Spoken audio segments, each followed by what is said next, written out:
Hello and welcome to another edition of Sticky Marketing TV, the show that likes to prise open the marketing manhole cover and see what hideous objects are blocking the sales drain.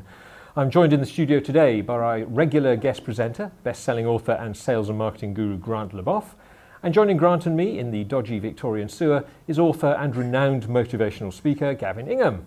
Gavin is a published author, has recorded many sales, audio and DVD programs, and is a regular contributor to a whole host of publications, including The Guardian and the Financial Times.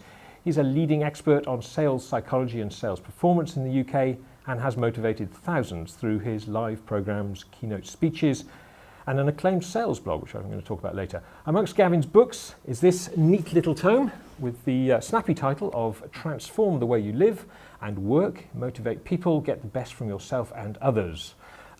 Gavin, I normally associate Dorling Kindersley, who are the publishers of this book, with sort of exploded aeroplane engines and beautiful pictures of animals for my children. How did you become a Dorling Kindersley author?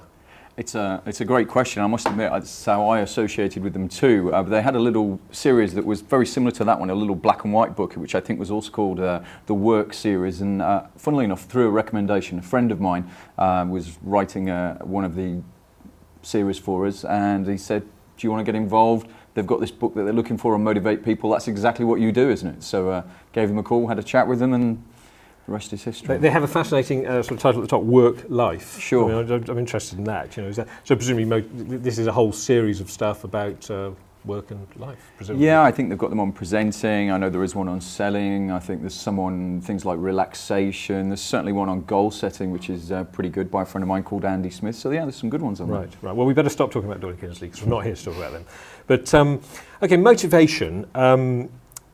Well, let's start with something I've mentioned in the intro there, your motivational blog. I was fascinated by that. I had a look at that yesterday. And I was looking at your latest post, which I think was about music. What music motivates you? Sure. And so I was going to say, Grant, does music motivate you? Absolutely. I love it. In fact, the prologue for my book, the Sticky Marketing book, is all about Sex Pistols. And looking at that and how that works in a marketing context. And I think we actually learn a lot from music and the way that it's marketed and the way it's sold. I'm impressed if you're motivated by the Sex Pistols. Yeah, absolutely.